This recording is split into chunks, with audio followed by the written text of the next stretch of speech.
constituye un riesgo diario para las mujeres y un obstáculo que les impide actuar con libertad. A pesar de que hemos avanzado desde la sociedad civil y el orden jurídico hacia una igualdad sustancial, la violencia que persiste contra las mujeres en los ámbitos familiar, social, económico y político imposibilita el cabal ejercicio de sus derechos humanos. En algunos casos, ante la insuficiencia de la actuación estatal, ya sea por omisiones de la autoridad o ante la ausencia de un marco normativo, como ocurre con la violencia política contra las mujeres, las víctimas encuentran una doble condena, ya que, además de padecer los efectos directos de la violencia, se ven obligadas a renunciar a sus aspiraciones personales, si de ello depende la seguridad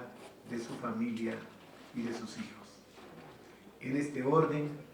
ante la perniciosa presencia del corrosivo binomio violencia e impunidad, las mujeres son colocadas en un dilema, en el que cualquiera de las opciones que lo componen supone una gran pérdida en términos de realización individual e implica ceder espacios de libertad y derechos que a lo largo de los años han logrado conquistar. Así, las mujeres se ven en la injusta necesidad de elegir entre exigir ser tratadas con igualdad y ejercer su derecho a cumplir el plan de vida que se han planteado a costa de arriesgar su integridad, o bien renunciar a la libertad de dedicar su vida a una vocación cuando ésta ose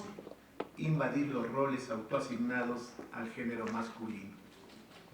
Ante esta realidad, el quehacer institucional ha resultado insuficiente. Desgracias como el asesinato de la alcaldesa de Temixco, Morelos, Gisela Mota, y la agresión sexual a la joven periodista Andrea Noel, el pasado 8 de marzo, por cierto, Día Internacional de la Mujer, en la zona centro de la Ciudad de México, a plena luz del día, muestran que ante la violencia como fenómeno político y social, la reacción de las autoridades encargadas de hacer cumplir las leyes a través de una investigación apegada al principio de debida diligencia, por infortunio, las más de las veces se encuentra supeditada a que el caso se incorpore en la agenda pública, a través de los medios de comunicación o en las redes sociales, depositando en la presión mediática la garantía más efectiva para asegurar a las víctimas su derecho a la tutela judicial. La justicia a favor de la protección de las mujeres debe sentar sus bases en acciones programáticas y continuas. Debe ser genuina frente a una realidad insoslayable. Este suceso se repite a diario en las calles que dibujan el paisaje urbano de este país. Miles de mujeres experimentan esta misma situación, pues el solo hecho de transitar en la vía pública pareciera ser suficiente para colocar en riesgo su integridad física, sexual y emocional. A pesar de ello, aún escuchamos voces lamentables que niegan esta realidad, que buscan esconderla en la pretendida idea que la violencia contra las mujeres se manifiesta en casos aislados, soslayando los efectos de victimización generalizada que causa este fenómeno. Pues cada que se agrede a una mujer, por el solo hecho de serlo, se violenta a la sociedad en su conjunto. El primer fracaso de frente a esta problemática es restar valor a los terribles acontecimientos que, producto de atavismos, han derivado inclusive en la pérdida de vida de mujeres y como resultado en la desprotección de sus hijas e hijos. Esto menoscaba la calidad de nuestra democracia, ya que instituye una forma de gobierno en la que se excluye a la mitad de la población, privándonos de una visión igualitaria en la toma de decisiones públicas. conscientes de esta situación que coloca en franca vulnerabilidad a las mujeres y que se agrava en los casos de discriminación interseccional, como ocurre con las mujeres indígenas, debemos actuar en consecuencia. Esto es, desde las esferas de nuestras competencias, con la perspectiva que nos exige hoy el artículo 1 constitucional, impulsar a la igualdad como criterio de validez de toda decisión política, así como de aquellas que promuevan la cohesión social. De ahí la importancia de la iniciativa que hoy nos convoca, emprendida desde las instituciones públicas, académicas y organizaciones de la sociedad civil, esencialmente por mujeres,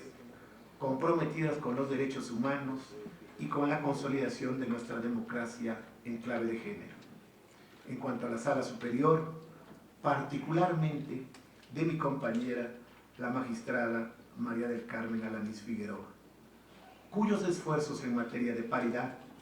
trascienden a sus posicionamientos jurisdiccionales. Su participación esencial en la promoción y confección de políticas públicas, como el protocolo para actuar de frente a la violencia política contra las mujeres, concibiendo a esta como un fenómeno que sintetiza las deficiencias en materia de igualdad y de justicia, así como la carencia de reconocimiento de las mujeres como titulares de derechos. El protocolo para atender la violencia política contra las mujeres se suma al concierto de acciones que ha desplegado el Tribunal Electoral para orientar la visión institucional hacia la igualdad de derechos, junto con la expedición del acuerdo que incorpora el principio de paridad de género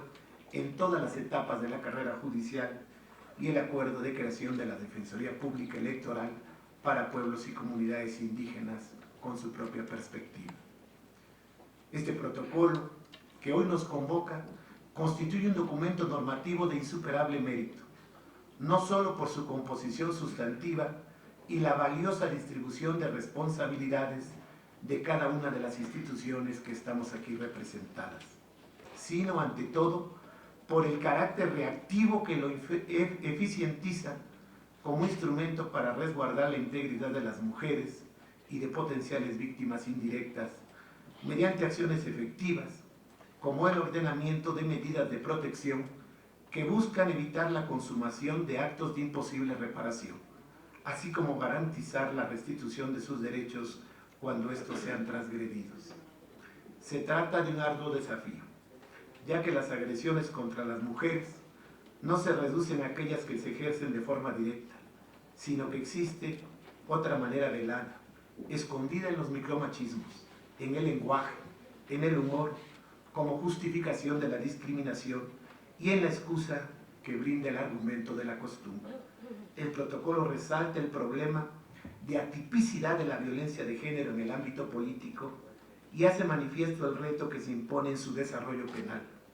que, como ocurre en el caso del delito especial cualificado de feminicidio, alude a la necesidad de identificar el componente de género. Este tipo podría servirnos de guía para orientar el adecuado desarrollo penal de la violencia política contra las mujeres. Es un valioso insumo, es una fuente importante, al recoger sus elementos esenciales y analizar en qué pueden adaptarse a este delito.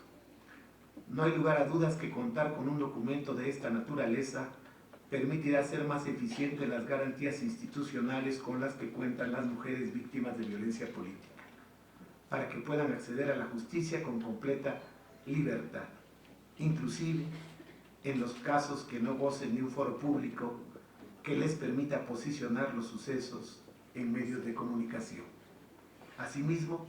será pieza clave para el correcto desempeño de las elecciones que se avecinan en el presente año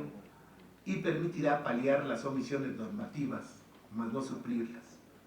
ya que, como se reconoce en el protocolo, es preciso generar un marco legal susceptible de identificar en la heterogeneidad social un imperativo de balances adecuados que permita continuar abriendo camino para que las mujeres en el presente y en el futuro accedan a las funciones públicas del país y puedan participar en ellas de manera efectiva en igualdad de circunstancias. Podremos tener una Constitución federal que promueva la igualdad de género, leyes generales y secundarias que busquen desterrar de nuestra cotidianidad la violencia que se ejerce contra ellas. Podemos formar parte del sistema universal e interamericano de derechos humanos, acciones afirmativas y medidas compensatorias. Pero si las razones que han impulsado esta respuesta no producen eco en la dinámica social, nos enfrentaremos a un derecho completamente escindido de su contexto, incapaz de llevar a cabo la transformación social que la democracia exige. Los derechos de las mujeres seguirán siendo concebidos como concesiones y no como esencia de la dignidad humana. Muchas gracias a todos.